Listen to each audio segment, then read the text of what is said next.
আল্লাহ আপনি আমাকে মাফ করে দিন।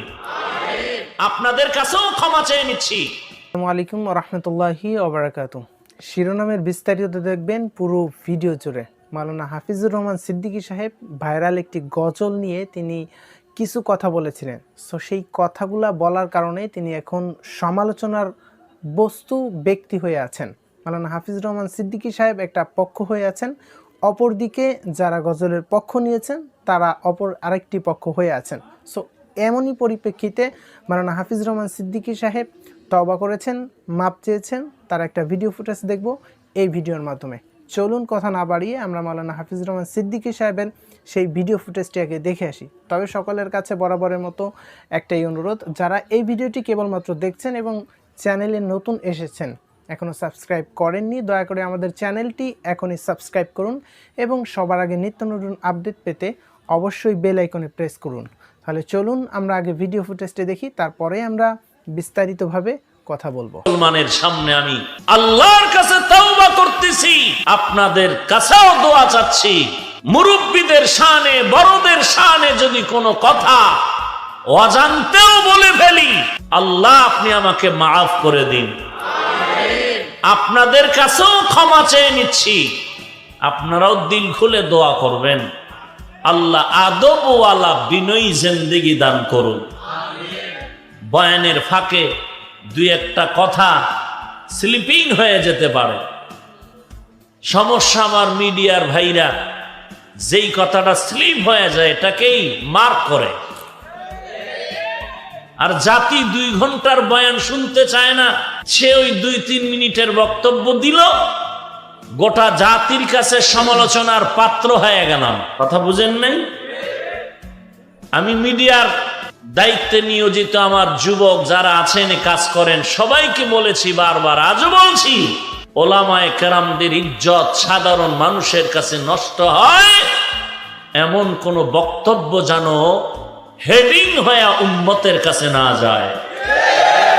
ওকে, তো এইটা ছিল মাওলানা হাফিজুর রহমান সিদ্দিকী সাহেবের ক্ষমা প্রার্থনার ভিডিও। এখন যে কথাটি বলবো, কথাটি শুনেই আপনারা ভিডিওটি ছেড়ে চলে যাবেন না। তাহলে হবে কি, আপনি এতটুক দেখে যদি আপনি ভিডিও দেখে চলে যান, তাহলে আপনার মাঝে একটা ভুল ধারণা থাকতে পারে।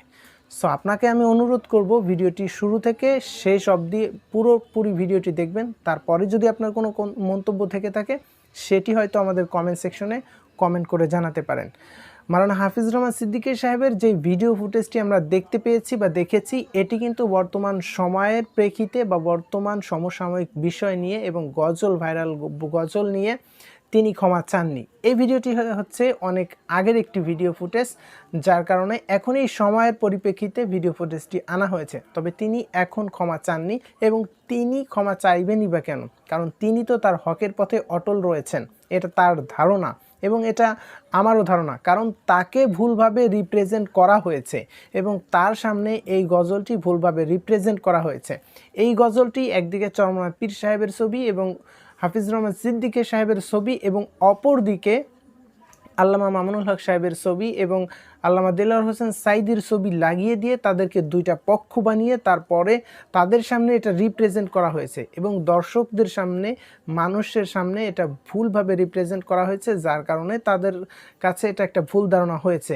এটার বিরোধিতা মাওলানা হাফিজুর রহমান সিদ্দিকী সাহেব করেন না, কিন্তু যারা এই ছবি দিয়ে, তাদের ছবি দিয়ে গজলটাকে রিপ্রেজেন্ট করেছেন তাদের বিরোধিতা করেন। কারণ এটা করেছেন নিঃসন্দেহে মৌদুদি ভাইয়েরা, জামাত শিবিরের লোকেরা এই কাজটি করেছেন।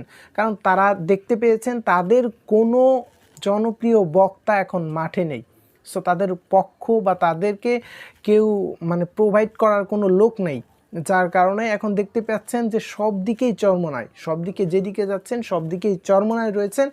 যার কারণে তারা এই হাফিজুর রহমান সিদ্দিকী সাহেবকে এবং চরমনায় পীর সাহেবকে একটু দমিয়ে দেওয়ার জন্য এই ফন্দিটা এঁটেছেন।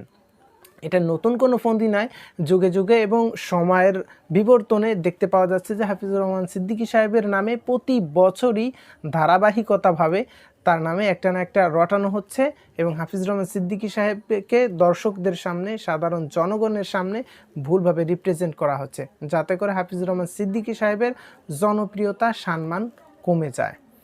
তবে আমি এই গজলটার বিরোধিতা করছি না এবং হাফিজ রহমান সিদ্দিকী সাহেব যেটা করছে তারও বিরোধিতা করছি না।